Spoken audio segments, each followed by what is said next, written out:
얼마 후 유대인의 명절이 되어 예수님께서는 예루살렘으로 올라가셨습니다.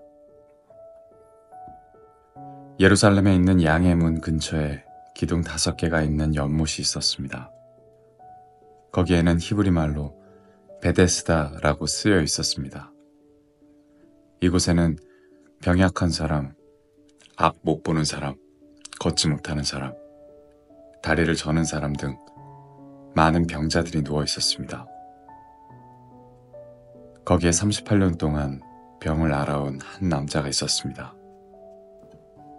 예수님께서는 그 남자가 누워있는 것을 보시고 그가 아주 오랫동안 병을 앓아온 사람이라는 것을 아셨습니다. 그래서 그에게 물으셨습니다. 낫기를 원하시오? 병든 사람이 대답했습니다. 선생님, 물이 움직이기 시작할 때 제가 연못 안으로 들어갈 수 있게 도와주는 사람이 없습니다. 제가 물속으로 들어가려고 하면 다른 사람이 저보다 앞서서 물속으로 들어가곤 합니다. 그때 예수님께서 말씀하셨습니다. 일어나서 당신의 침상을 들고 걸어가시오. 그 즉시 그 남자는 병이 나았습니다. 그는 그의 침상을 들고 걸어가기 시작했습니다. 그런데 그날은 안식일이었습니다.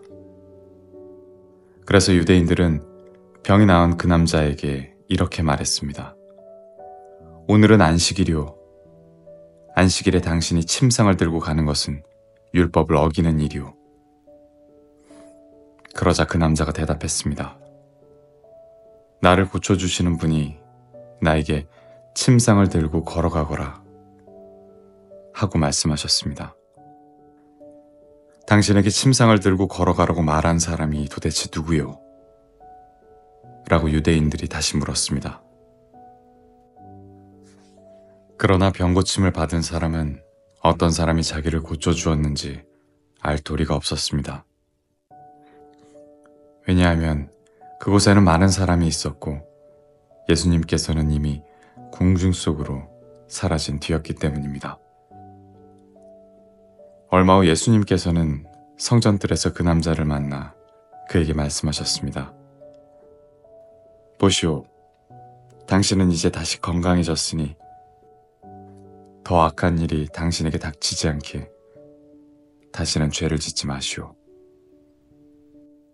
그 남자는 그 자리를 떠나 유대인들에게 가서 자신을 고쳐주신 분이 예수님이라고 말했습니다. 예수님께서 안식일에 이러한 일을 하셨기 때문에 유대인들은 예수님을 핍박하기 시작했습니다. 그러나 예수님께서는 그들에게 이렇게 말씀하셨습니다.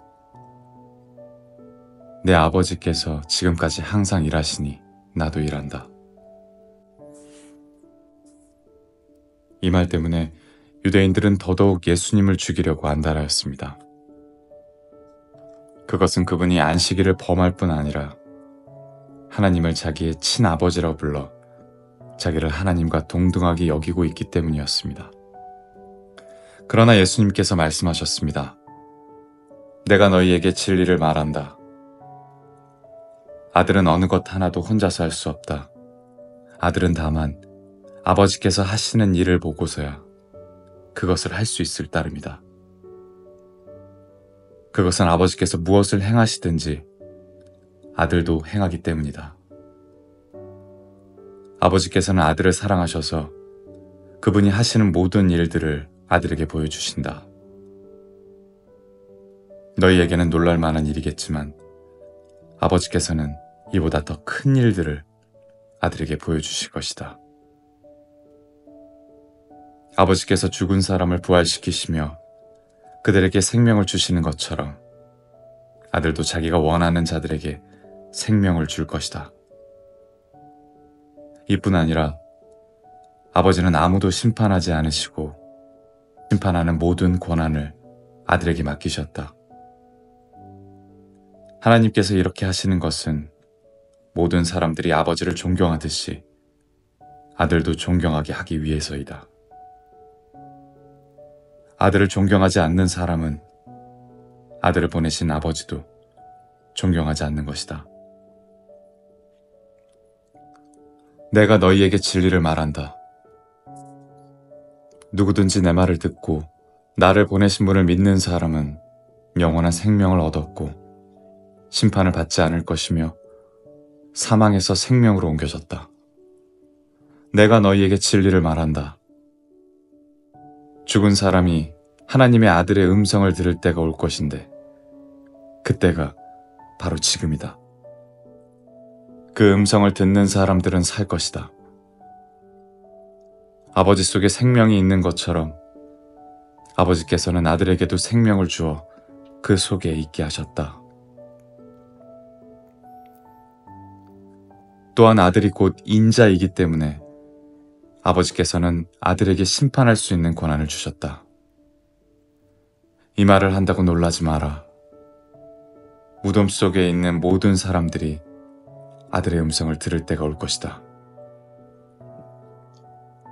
선한 일을 한 사람들은 생명을 얻기 위해 부활할 것이며 악한 일을 한 사람들은 심판을 받기 위해 부활할 것이다.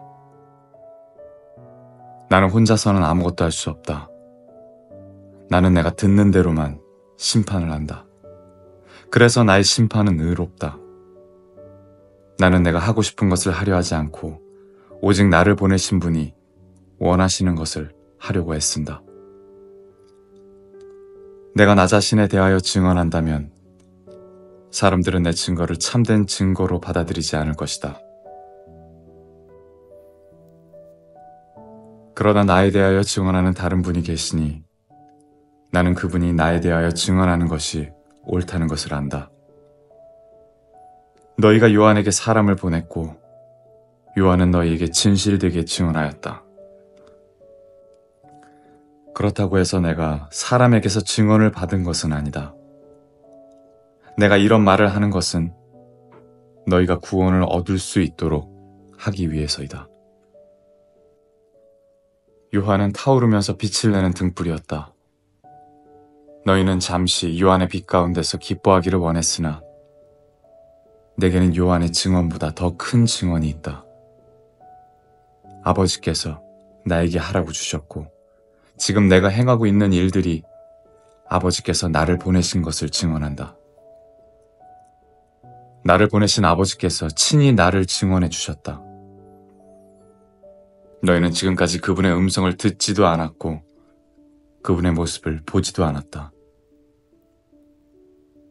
또한 너희는 아버지께서 보내신 사람을 믿지 않기 때문에 하나님의 말씀이 너희 속에 머물러 있지도 않는다. 너희는 성경에서 영생을 얻을 수 있다고 생각하여 성경을 부지런히 연구하고 있는데 바로 그 성경이 나를 증언하는 것이다. 하지만 너희는 영생을 얻기 위해 나에게 오는 것을 거절하였다. 내가 사람에게서 영광을 받으려는 것이 아니다. 나는 너희가 어떤 사람인지를 안다. 너희에게는 하나님을 사랑하는 마음이 없다. 나는 나의 아버지로부터 받은 권세를 가지고 왔으나 너희는 나를 받아들이지 않는다. 그러나 다른 사람이 자기의 권세를 가지고 온다면 너희는 그를 받아들일 것이다. 너희는 너희끼리 영광 받는 것을 좋아하면서도 하나님께로부터 오는 영광을 얻는 일에는 힘을 쓰지 않으니 너희가 어떻게 나를 믿을 수 있겠느냐? 내가 아버지 앞에서 너희를 고소할 것이라고 생각하지 마라. 너희를 고소하는 사람은 바로 너희가 소망을 두고 있는 모세이다. 너희가 모세를 믿었다면 나를 믿었을 것이다. 왜냐하면 모세가 기록한 것이 나에 관한 것이기 때문이다. 너희가 모세의 글을 믿지 않는데 내가 말하는 것을 어떻게 믿을 수 있겠느냐? 이 일이 있은 지 얼마 후 예수님께서는 디베랴 호수라고도 하는 갈릴리 호수를 건너가셨습니다. 많은 사람이 예수님의 뒤를 따랐습니다. 그것은 사람들이 예수님께서 병든 사람들에게 행하시는 표적을 보았기 때문입니다. 예수님께서는 언덕으로 올라가 제자들과 함께 거기 앉으셨습니다. 때는 유대인의 명절인 유월절 무렵이었습니다. 예수님께서는 눈을 들어 많은 사람들이 예수님께 나오는 것을 바라보시고 빌립에게 말씀하셨습니다. 이 사람들이 먹을 빵을 어디서 살 수 있겠느냐? 예수님께서는 빌립이 어떻게 하나 보시려고 이런 질문을 하신 것이었습니다. 예수님께서는 빌립이 어떻게 할 것인가를 이미 알고 계셨습니다. 빌립이 예수님께 대답했습니다. 여기 있는 한 사람 한 사람이 빵을 한 입씩만 먹는다고 해도 그 빵을 사려면 200데나리온은 있어야 할 것입니다. 그때 예수님의 제자 중 한 사람인 시몬 베드로의 동생 안드레가 말했습니다. 여기 사내 아이 하나가 가지고 온 작은 보리빵 5개와 작은 물고기 2마리가 있습니다. 하지만 이것만 가지고 이렇게 많은 사람을 어떻게 먹이겠습니까? 예수님께서 말씀하셨습니다. 사람들에게 앉으라고 하여라. 그곳은 풀이 많은 곳이었습니다. 거기에 앉은 남자 어른의 수는 약 5,000명이었습니다. 그때 예수님께서는 빵을 가지고 하나님께 감사의 기도를 하신 후 그곳에 앉아있는 사람들에게 그들이 원하는 만큼 나눠주셨습니다. 예수님께서는 물고기를 가지고도 그렇게 하셨습니다. 사람들은 모두 실컷 먹었습니다. 식사가 끝났을 때 예수님께서 제자들에게 말씀하셨습니다. 먹고 남은 빵과 물고기를 다 모으고 하나도 버리지 마라. 그래서 제자들은 남은 음식들을 모았습니다. 보리빵 5개로 사람들이 먹고 남은 조각들이 큰 광주리로 12개나 되었습니다.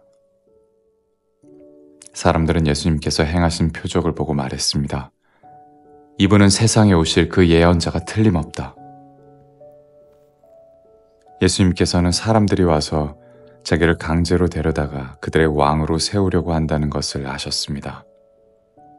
그래서 다시 그곳을 떠나 혼자 산으로 올라가셨습니다. 밤이 되자 예수님의 제자들은 갈릴리 호수로 내려갔습니다. 이미 날은 어두워졌지만 예수님께서는 아직 제자들에게 오지 않으셨습니다. 제자들은 작은 배를 타고 가버나움으로 가기 위해 갈릴리 호수를 건너기 시작했습니다. 그때 강한 바람이 불어오고 호수 위의 파도는 점점 거세졌습니다. 제자들은 약 4에서 5km 정도의 거리를 노저 갔습니다. 그때 예수님께서 물 위를 걸어 배를 향하여 오시는 것이 보였습니다. 제자들은 두려웠습니다. 하지만 예수님께서 그들에게 말씀하셨습니다. 나다. 두려워하지 마라. 제자들은 기꺼이 예수님을 배 안으로 모셨습니다. 배는 곧 그들이 가려던 목적지에 도착했습니다.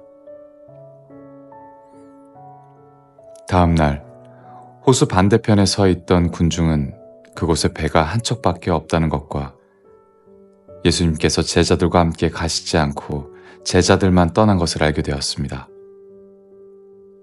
그즈음 배 몇 척이 디베랴에서 왔습니다. 디베랴는 예수님께서 하나님께 감사 기도를 드린 후 사람들이 빵을 먹었던 장소에서 가까운 곳에 있는 마을입니다. 사람들은 예수님과 그분의 제자들이 그곳에 없다는 것을 알고는 배를 타고 예수님을 찾으러 가버나움으로 갔습니다. 사람들은 호수 건너편에서 예수님을 만났습니다. 그들은 예수님께 물었습니다. 선생님, 언제 여기에 도착하셨습니까? 예수님께서 그 사람들에게 대답하셨습니다. 내가 너희에게 진리를 말한다. 너희가 나를 찾는 것은 내가 행한 표적을 보았기 때문이 아니라 빵을 배불리 먹었기 때문이다. 썩어 없어지는 음식을 위해 일하지 말고 영원히 있어서 영생을 주는 음식을 위해 일하여라. 인자는 너희에게 그런 음식을 줄 것이다. 하나님 아버지께서 인자가 이런 일을 행하는 것을 허락하셨다. 그러자 사람들이 예수님께 물었습니다. 하나님께서 원하시는 일을 하기 위해 우리는 무엇을 해야 합니까? 예수님께서 대답하셨습니다. 하나님의 일이란 바로 하나님께서 보낸 사람을 믿는 것이다. 다시 사람들이 물었습니다. 당신은 어떤 표적을 행하여 우리가 보고 당신을 믿게 하시겠습니까? 성경에 하나님께서는 그들에게 먹을 빵을 하늘에서 내려주셨다라고 기록되어 있듯이 우리 조상들은 광야에서 만나를 먹었습니다. 예수님께서 그들에게 말씀하셨습니다. 내가 너희에게 진리를 말한다. 너희에게 하늘로부터 내린 빵을 준 사람은 모세가 아니다. 나의 아버지께서 너희에게 하늘로부터 참된 빵을 주신 것이다. 하나님의 빵은 하늘로부터 내려와서 세상에 생명을 주는 것이다. 사람들이 예수님께 말했습니다. 선생님, 이 빵을 우리에게 항상 주십시오. 그때 예수님께서 그들에게 선언하셨습니다. 나는 생명의 빵이다. 내게 오는 사람은 결단코 굶주리지 않을 것이며 나를 믿는 사람은 결코 목마르지 않을 것이다. 그러나 전에도 내가 너희에게 말했던 것처럼 너희는 나를 보고도 여전히 나를 믿지 않는다. 아버지께서 나에게 주신 사람은 다 내게로 올 것이며 내게로 오는 자를 나는 결단코 쫓아내지 않을 것이다. 나는 내 뜻을 이루기 위해서 하늘에서 내려온 것이 아니다. 나는 나를 보내신 분의 뜻을 행하기 위해 하늘에서 내려왔다. 나를 보내신 분의 뜻은 하나님께서 내게 주신 사람은 단 한 사람도 잃지 않고 마지막 날에 그를 부활시키는 것이다. 아들을 보고 믿는 사람은 누구나 다 영생을 얻는 것이 내 아버지의 뜻이기 때문이다. 나는 그를 마지막 날에 부활시킬 것이다. 유대인들은 예수님께서 나는 하늘에서 내려온 빵이다 라고 말했으므로 예수님에 대해 수군대기 시작했습니다. 그래서 그들은 자기들끼리 이런 말들을 했습니다. 이 사람은 틀림없는 요셉의 아들 예수야. 우리가 그의 아버지와 어머니를 알고 있는데 어떻게 그가 나는 하늘에서 내려왔다고 말할 수 있지? 그러자 예수님께서 그들에게 대답하셨습니다. 서로 수군대지 마라. 나를 보내신 아버지께서 이끌지 않으면 아무도 내게로 올 수 없다. 나도 마지막 날엔 그를 부활시킬 것이다. 예언자들의 책에 이런 글이 있다. 모든 사람이 하나님의 가르침을 받을 것이다. 아버지의 말씀을 듣고 아버지에게서 배우는 사람은 내게로 온다. 하나님으로부터 온 사람 외에는 아버지를 본 사람이 없다. 오직 하나님으로부터 온 그 사람만이 아버지를 보았다. 내가 너희에게 진리를 말한다. 믿는 사람에게는 영생이 있다.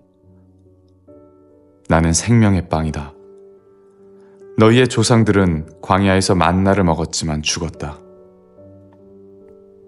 하늘에서 내려오는 빵이 여기 있다. 누구든지 이 빵을 먹으면 결코 죽지 않을 것이다. 나는 하늘에서 내려온 생명을 주는 빵이다. 누구든지 이 빵을 먹으면 영원히 살 것이다.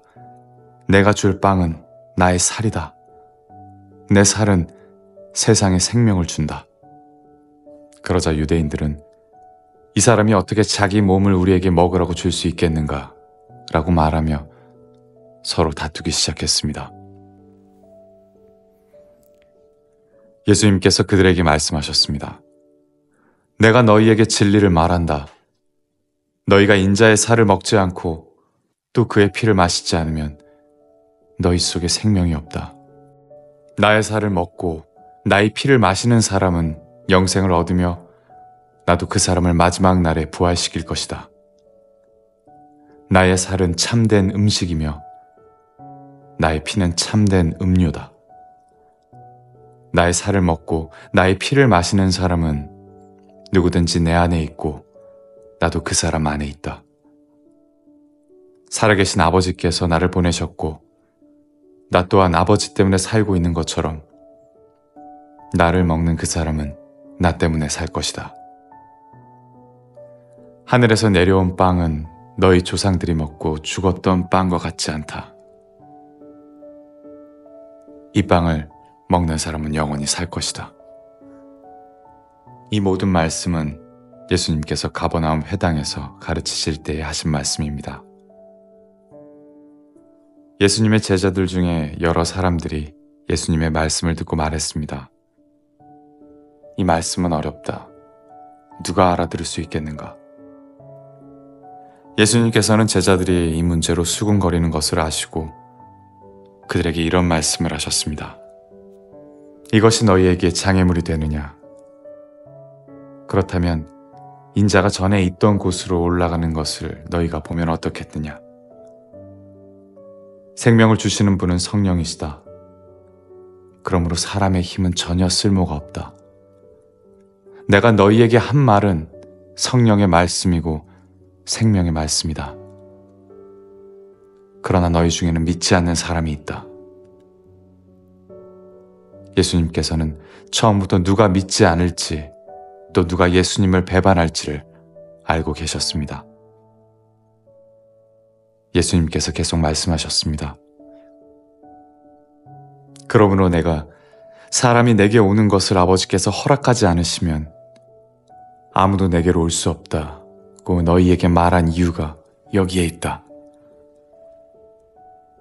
예수님께서 이 말씀을 하시자 제자들 중에 많은 사람이 예수님을 떠났습니다. 그들은 더 이상 예수님을 따르지 않았습니다. 그래서 예수님께서 12 제자에게 물으셨습니다. 너희들도 떠나고 싶으냐? 시몬 베드로가 예수님께 대답했습니다.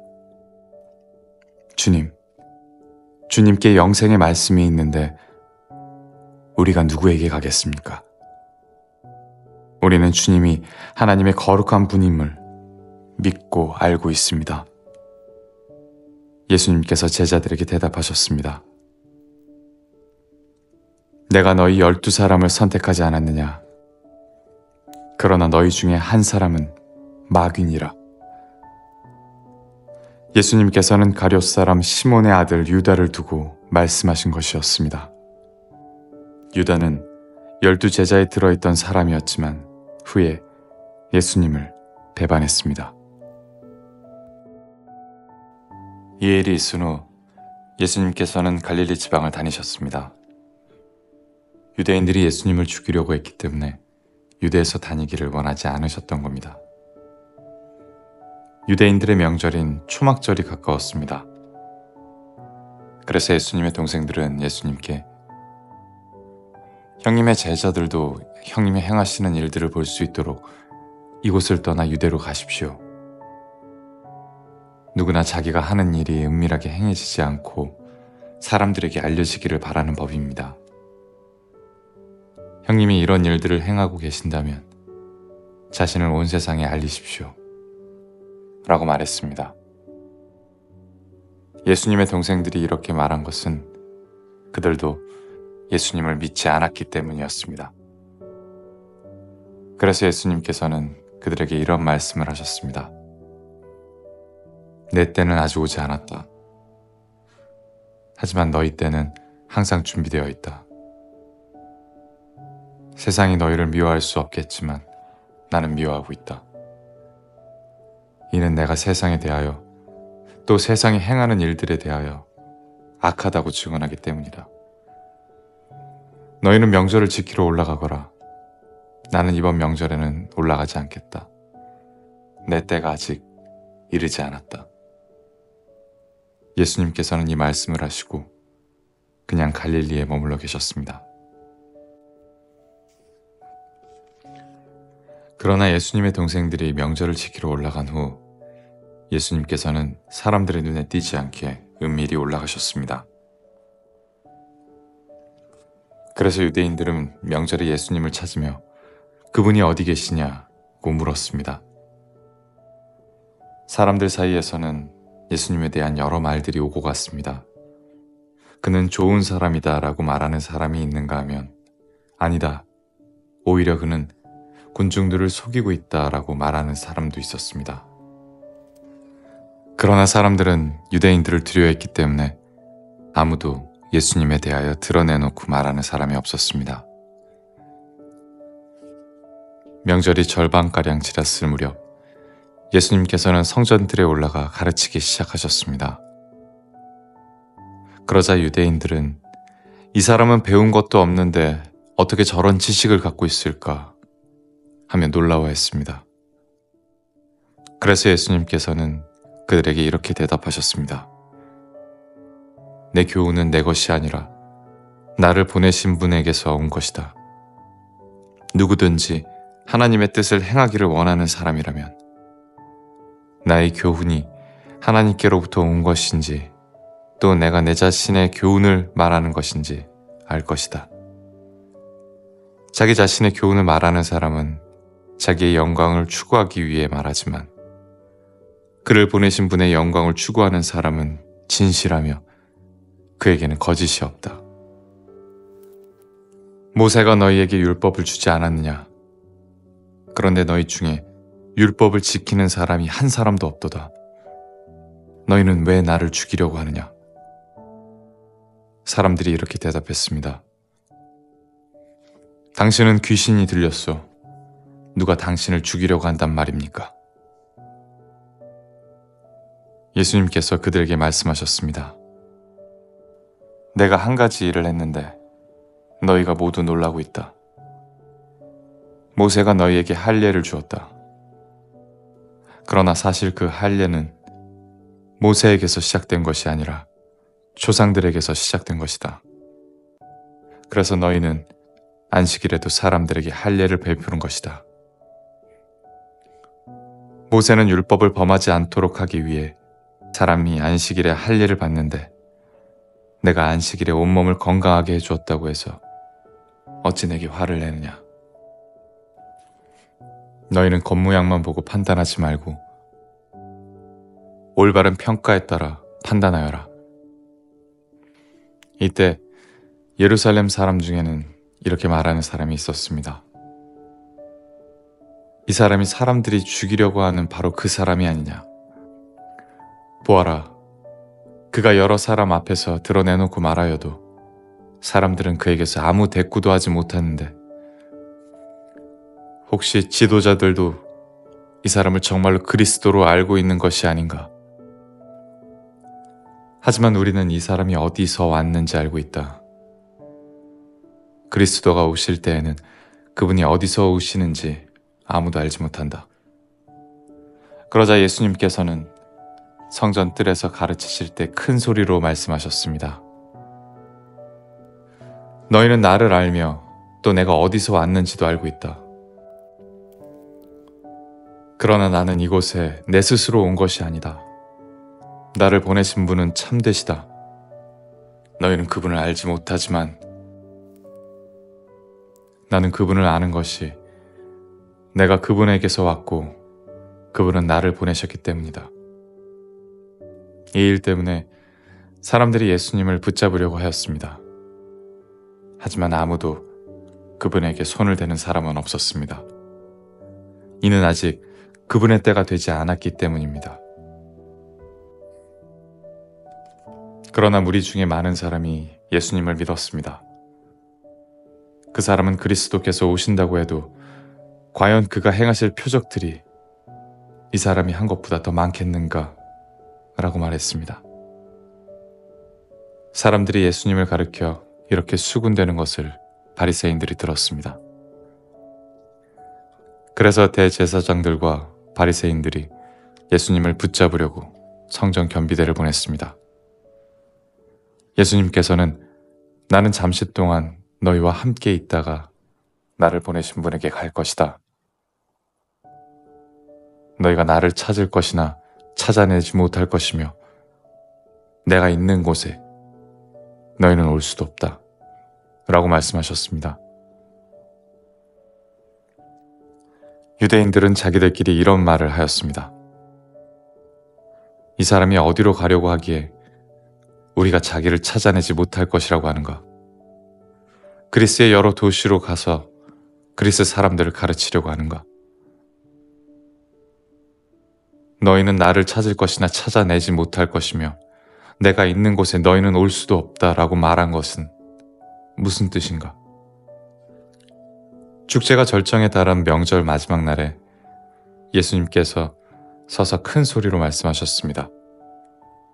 누구든지 목마르거든 내게로 와서 마셔라. 나를 믿는 사람은 성경이 말한 대로 그의 배에서 생수의 강이 흘러나올 것이다. 이것은 예수님께서 자기를 믿는 사람들이 장차 받을 성령에 대하여 하신 말씀이었습니다. 그러나 예수님께서 아직 영광을 받으시지 않았기 때문에 사람들에게 아직은 성령이 계시지 않았습니다. 사람들 중에는 이 말씀을 듣고 이분은 참으로 장차 오시리라 예언된 그 예언자이다 라고 말하는 사람들이 있었습니다. 또는 다르게 이분은 그리스도다 라고 말하는 사람들도 있었고, 그리스도는 갈릴리에서 나오지 않을 것이다. 성경에는 그리스도가 다윗의 후손 중에서 나오고 다윗이 살던 마을 베들레헴에서 태어날 것이라고 기록되어 있다 라고 말하는 사람들도 있었습니다. 그래서 예수님 때문에 군중은 서로 편이 갈리게 되었습니다. 그들 중에 예수님을 붙잡으려고 하는 사람들이 있었지만 예수님께 손을 대는 사람은 아무도 없었습니다. 성전 경비대가 예수님을 잡지 못한 채 대제사장들과 바리새인들에게 돌아오자 대제사장들과 바리새인들이 왜 그를 데려오지 않았느냐라고 물었습니다. 성전 경비대가 대답했습니다. 그 사람처럼 말한 사람은 이때까지 한 사람도 없었습니다. 그러자 바리새인들이 성전 경비대에게 되물었습니다. 너희도 미혹을 당한 것은 아니겠지? 관원들이나 바리새인들 중에 그를 믿은 사람이 누가 있느냐? 아무도 없다. 율법을 알지 못하는 이 군중이나 그를 믿는데 그들은 저주받은 사람들이다. 그들 중에 한 사람으로서 전에 예수님께 왔던 니고데모가 그들에게 말했습니다. 우리의 율법에 따르면 먼저 그 사람의 말을 들어보지 않거나 그가 행한 것을 알아보지 않고는 그 사람에게 죄가 있다고 판단하지 않습니다. 다른 사람들이 대답했습니다. 당신도 갈릴리 출신이요? 성경을 연구해 보시오. 그러면 당신도 갈릴리에서는 예언자가 나오지 않는다는 사실을 알게 될 것이오. 이 말을 하고는 그들은 각자 자기 집으로 돌아갔습니다.